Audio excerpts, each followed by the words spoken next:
आज हम लोग हमारा इतिहास और नागरिक जीवन कक्षा 7 का इतिहास का पढ़ रहे हैं, पाठ 5। तो पाठ 5 को आपको समझना है इतिहास की, और इसके फिर अभ्यास कार्य को हम करेंगे। इतिहास मानते हैं कि थोड़ा कठिन विषय है, लेकिन हमको क्योंकि हम उन राजाओं को जिनके बारे में हम पढ़ रहे हैं, सुल्तान लोगों को, उनका चेहरा हमको पता नहीं, फ़ोटो हम लोगों को इतनी अवेलेबल नहीं है कुछ कुछ, तो हम उनकी कल्पना नहीं कर पाते।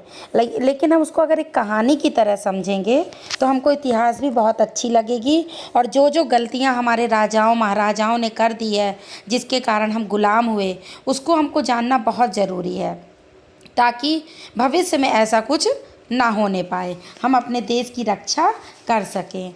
तो इसके लिए अब हम पढ़ते हैं पाठ 5। आपका पाठ का नाम है आपका सल्तनत का विघटन। ठीक है, सल्तनत का विघटन है। इस पाठ के बारे में थोड़ा सा हम जानते हैं कि जो फिरोज़ तुगलक के उत्तराधिकारी जो थे, वो अत्यधिक अयोग्य और शक्तिहीन थे। मतलब वो ज़्यादा अच्छे नहीं थे। उन्होंने क्या किया, अपना अधिकांश समय मनोविनोद मतलब अपने मन बहलाने में तथा पारस्परिक संघर्ष में ही लगा दिया, आपस में ही लड़ने में लगा दिया। उन्होंने प्रजा की भलाई के लिए कोई कार्य नहीं किया। परिणाम स्वरूप प्रांतीय गवर्नरों ने अपने को स्वतंत्र घोषित कर दिया। सल्तनत का बचा खुचा वैभव दिल्ली में 1398 ईस्वी में हुए तैमूर के आक्रमण से समाप्त हो गया।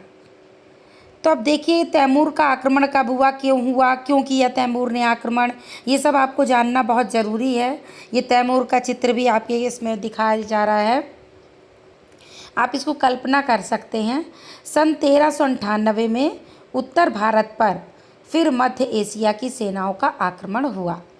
तुर्क सरदार, जो तुर्क का सरदार था, उसका नाम था तैमूर ने, जिसे तैमूर लंग भी कहा जाता है, अपनी विशाल सेना लेकर भारत पर आक्रमण कर दिया।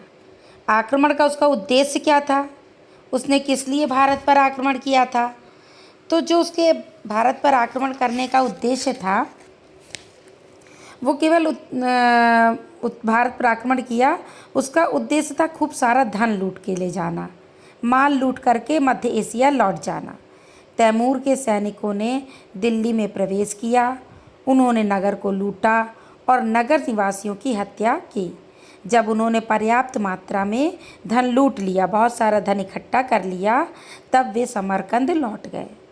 अपनी राजधानी समरकंद जाते समय तैमूर ने खिज्र खां को पंजाब का गवर्नर नियुक्त कर दिया। इनकी राजधानी क्या थी? समरकंद, तैमूर की। तो वो बस धन लूटने के लिए भारत पर आक्रमण, तैमूर ने धन लूटने के लिए भारत पर आक्रमण किया था। इस तरह से देखिए, सैयद वंश फिर आया 1414 से। तो अंतिम जो तुगलक शासक था नसीरुद्दीन महमूद की मृत्यु के बाद खिज्र खां ने दिल्ली पर अधिकार कर लिया और सैयद वंश की नींव डाली। तो इस तरह से खिज्र खां ने जो था, वो सुल्तान की उपाधि धारण ना कर रैयत आला की उपाधि उसने धारण की। वह जीवन भर तैमूर के वंशजों का वफादार बना रहा और उसने राजस्व तथा उपहार भेजता रहा। उसके बाद आता है आपका लोधी वंश, जो 1451 से शुरू होता है। तो दिल्ली सल्तनत का जो अंतिम राजवंश था, वो लोधी वंश था। ये आपको ध्यान रखना चाहिए और याद रखना पड़ेगा आपको इतिहास में थोड़ा बहुत, कि अंतिम राजवंश लोधी वंश था। 1491 ईस्वी दिल्ली के अमीरों ने सरहिंद के सूबेदार बहलोल लोधी को आमंत्रित कर दिल्ली के सिंहासन पर बैठा दिया। लोधी शासक तुर्क न होकर अफ़गान के थे। ये जो लोधी शासक थे वो अफ़गानी थे। तो इस तरह से लोधी वंश की शुरुआत हुई। बहलोल लोधी आया, बहलोल लोधी ने सल्तनत को संगठित करने का प्रयत्न किया। इस तरह से हमारा धीरे धीरे आप देखते चलिए कि कैसे हमारे घटनाओं पे घटनाएं घटती रहीं और हमारा आगे किस तरह हम गुलाम होते गए। तो अब हमारे जो अभ्यास कार्य है उसमें आप देखिए, पहला प्रश्न है आपका कि निम्न लोधी वंश का संस्थापक कौन था? संस्थापक मतलब जिसने स्थापना की हो, जिसने बनाया हो, उसका पहला राजा। तो उत्तर है आपका, लोधी वंश का संस्थापक बहलोल लोधी था। कौन था संस्थापक? शुरुआत किससे हुई थी? बहलोल लोदी से। आपको इसको याद करना पड़ेगा। दूसरा है पानीपत का प्रथम युद्ध किनके मध्य लड़ा था। ये पानीपत की लड़ाई, ये सब कुछ लड़ाइयाँ हमारे इतिहास में जो हुई हैं वो हमारे इतिहास के पन्नों को पलट दी हैं। मतलब उससे एक नया मोड़ हमारे देश में आया। तो इसलिए हमको उन विशेष हम इतने सारे युद्ध हुए, हम सबको तो नहीं याद कर सकते हैं, लेकिन कुछ विशेष युद्ध है जिनको हमको याद करना या उनकी कहानी, वो क्यों हुआ, किनके बीच हुआ, ये सब जानना हमारे लिए बहुत ज़रूरी है। तो पानीपत का प्रथम युद्ध किनके मध्य लड़ा गया।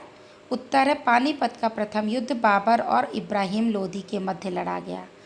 बाबर और इब्राहिम लोदी के मध्य। तैमूर ने भारत पर आक्रमण क्यों किया। तो हमने आपको बताया ना कि तैमूर के आक्रमण का उद्देश्य केवल भारत पर आक्रमण करना और लूट का सामान मध्य एशिया ले जाना। केवल उसका उद्देश्य था धन, खूब सारा भारत से धन को ले जाना, एकत्रित करना। लोदी वंश में कौन कौन से शासकों ने शासन किया। तो उत्तर है आपका लोदी वंश में बहलोल लोदी, सिकंदर लोदी तथा इब्राहिम लोदी आदि शासकों ने शासन किया। इन 3 के नाम आपको याद रखने पड़ेंगे। अगला प्रश्न है आपका सिकंदर लोदी की उपलब्धियों का वर्णन कीजिए। उत्तर है जो सिकंदर लोदी था उसने बहुत सारे काम किए। उनकी उपलब्धियां, सिकंदर लोदी सन 1489 ईस्वी से 1517 ईस्वी ने पश्चिम बंगाल तक गंगा की घाटी पर अपना अधिकार कर लिया। 1504 ईस्वी में उसने अपनी राजधानी दिल्ली से हटाकर कहाँ स्थापित कर ली थी। नए नगर में स्थापित की, जो बाद में आगरा के नाम से प्रसिद्ध हुआ। उस नए नगर का नाम अब क्या पड़ गया है, आगरा। उसने पहले राजधानी दिल्ली थी, फिर उसने यहाँ हटा ली। जनता की भलाई के लिए अनेक कार्य किए। प्रजा को राजभक्त और राज्य को शक्तिशाली बनाने का भी उसने प्रयत्न किया। उसने अच्छे कार्य किए, जनता की भलाई के लिए भी उसने कार्य किया। उसने वस्तुओं का मूल्य को घटा दिया, जो कीमत थी वस्तुओं की ज़्यादा मूल्य था उसको कम कर दिया, और मूल्य पर नियंत्रण रखा कि मनमाने तरीके से कोई भी बेच नहीं सकता। जो जिस चीज़ का मूल्य निर्धारित है आपको उतने में ही उसको बेचना पड़ेगा। उसने राज्य की आर्थिक दशा को सुधारने का भी प्रयास किया। उसने अलाउद्दीन के गज में सुधार किया और भूमि की माप द्वारा भू राजस्व निर्धारित किया। अब आता है आपका सही गलत। सही गलत का चिन्ह लगाना है आपको। का नंबर है तैमूर ने भारत पर 1426 ईस्वी में आक्रमण किया। तो ये क्या है, गलत। आप गलत का निशान लगाएंगे। दूसरा है बाबर ने इब्राहिम लोदी को पानीपत के युद्ध में परास्त किया। किस युद्ध में परास्त किया, पानीपत के। सही चीज़ है, सही लगाएंगे। तीसरा है सिकंदर लोदी ने 1504 ईस्वी में आगरा नए नगर की स्थापना की, है ना, नए नगर में उसने राजधानी बनाई थी। सही है। बाबर काबुल का शासक था, ये भी सही है। तो ये आपको ध्यान रखना होगा। अब आता है आपका रिक्त स्थानों की पूर्ति करो। तो का नंबर देखिए, हमने जो खाली जगह में आपको लिखना उसको हल्का कर दिया ताकि आपको पता हो और दिखाई भी देगा। सुल्तान नसीरुद्दीन महमूद, क्या भरेंगे आप, नासिरुद्दीन महमूद तुगलक वंश का अंतिम शासक था। दूसरा है गजे सिकंदरी की लंबाई 30 इंच होती थी।